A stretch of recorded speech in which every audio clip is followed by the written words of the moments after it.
Hello everyone, welcome to Wings for Technical. आज का topic है हमारा मैपिंग कार्डिनलिटीज़। तो सबसे पहले हम देखते हैं कि हमने प्रीवियस वीडियो में देखा था कि बेसिक ईआर मॉडल बनाने का, ईआर डायग्राम बनाने का क्या स्ट्रक्चर होता है।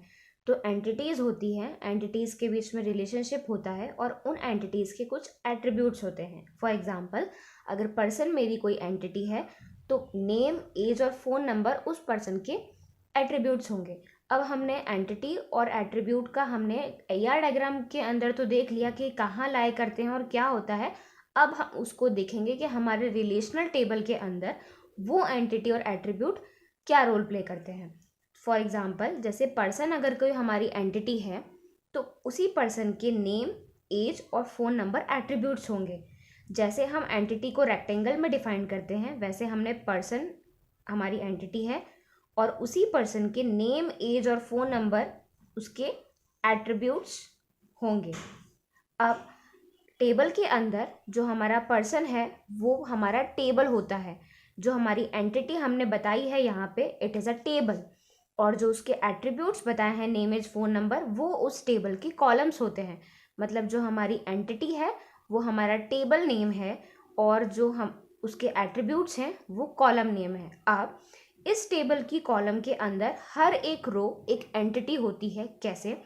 जैसे पर्सन टेबल है तो इस टेबल के अंदर जितना भी रिकॉर्ड आएगा वो सभी किसी पर्सन्स का आएगा। अब हर पर्सन की entity, name, age, phone number होते हैं। तो अगर इसके अंदर मैं एंट्री करती हूँ राम, तो राम एक पर्सन है जिसका कुछ नेम होगा, उसका कुछ एज होगी और उसका कुछ फ़ोन नंबर होगा। सेम अगर सीता होगी तो उसका, सीता एक पर्सन है, उसका कुछ नेम है, उसका कुछ एज है और उसका कुछ फ़ोन नंबर है। तो क्लियर हुआ, हमारी एंटिटी और एट्रीब्यूट्स जो हम ईआर डायग्राम में बनाते हैं वो इस टेबल में कहाँ लाया करते हैं। जो हमारे एट्रीब्यूट्स होते हैं वो हमारे कॉलम नेम होते हैं और हर एक रो के अंदर एक एंटिटी का डेटा फिलअप होता है। नाउ हम स्विच करते हैं कि what is mapping cardinalities. It is a numeric relationship between the rows of one table and rows in the other. दो टेबल जो होती हैं, दो या एक से ज़्यादा टेबल्स के बीच में जो उसकी रोज़ हैं वो कैसे एक दूसरे के साथ मैप करेगी, ये डिफाइंड है चार टाइप के अंदर। जो कि है, अगर आपका कोई एक सिंगल टेबल है वो अदर टेबल के साथ कैसे मैप कर रहा है, ये 4 टाइप में डिफाइंड है। फर्स्ट है 1 to 1, सेकेंड है 1 to many, थर्ड है many to 1 एंड फोर्थ है many to many। पहला देखते हैं 1 to 1।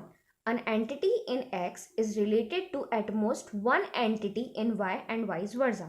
1 to 1 रिलेशनशिप के अंदर, अब मैं एंटिटी कहूँ या टेबल कहूँ, यहाँ पे सेम ही है, क्योंकि अभी हमने समझा कि जो एंटिटी होती है वो, जैसे पर्सन हमारी एंटिटी थी तो वो टेबुलर फॉर्म के अंदर टेबल नेम जो है वो हमारा एंटिटी से है, पर्सन से है। अब 1 to 1 रिलेशनशिप में क्या होगा, मान लीजिए दो टेबल हैं और ये हमारी रोज हैं उन टेबल की। तो 1 to 1 रिलेशनशिप में एक टेबल की एक रो अदर टेबल की सिंगल रो के साथ ही कम्युनिकेट करेगी। इस रो की से इस टेबल की सिंगल रो इस टेबल के सिंगल रो के साथ ही मैप करेगी, कम्युनिकेट करेगी। एग्जाम्पल, अगर हमने मैनेजर और डिपार्टमेंट का ईआर डायग्राम बनाया है तो मैनेजर और डिपार्टमेंट एक एंटिटी है। मैनेजर मैनेजेस वन डिपार्टमेंट, एक मैनेजर एक ही डिपार्टमेंट मैनेज करता है और एक डिपार्टमेंट का एक मैनेजर होता है। Manager manages one department and department has one manager. Example में manager manages only one department and one department has only one manager. तो अब ये होता है हमारा 1 to 1। सेकेंड आता है हमारा 1 to many। डेफिनेशन देख लेते हैं। An entity in X is related to any number of entity in Y and entity in Y is related to at most one entity in X। at most मतलब ज़्यादा से ज़्यादा एक। 1 to many के अंदर जो हमारा एक टेबल होगा उसकी एक रो दूसरे टेबल की मल्टीपल रो के साथ कम्युनिकेट करेगी। जैसे इसमें देखते हैं, ये हमारी है टेबल, ये भी है हमारी टेबल। इस टेबल की एक रो इस टेबल की मल्टीपल रो के साथ कम्युनिकेट कर रही है, मैप कर रही है। इस टेबल की एक रो इस टेबल की मल्टीपल रो के साथ मैप कर रही है। एग्जाम्पल से देखेंगे समझ आएगा। मान लीजिए कस्टमर टेबल है और ये प्रोडक्ट की टेबल है। तो customer purchase an number of product, 1 to many का रिलेशनशिप है। जैसे 1 customer can purchase many products and each product is purchased by 1 customer. एक कस्टमर बहुत सारे प्रोडक्ट खरीद सकता है, पर हर एक प्रोडक्ट किसी एक कस्टमर के द्वारा खरीदा जाएगा। जैसे समझ लीजिए राम हमारा कोई एक कस्टमर है और प्रोडक्ट के अंदर अगर हमारे पास फ़ोन लिया उसने, ठीक है, ईयरफोन है, तो ये हमारे राम फ़ोन और ईयरफोन दोनों खरीद सकता है। तो 1 कस्टमर इस टेबल की एक रो का इस टेबल की n नंबर ऑफ रोज के साथ कम्युनिकेशन है। तो ये 1 to many का रिलेशनशिप है।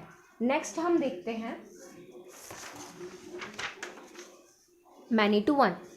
मैनी टू वन मतलब एक टेबल की मल्टीपल रोज दूसरे टेबल की एक रो के साथ लिंक करेगी। For example, an entity in X is related to at most one entity in Y and an entity in Y is related to any number of entity in X। Example से देखेंगे, ये दोनों हमारी table हैं।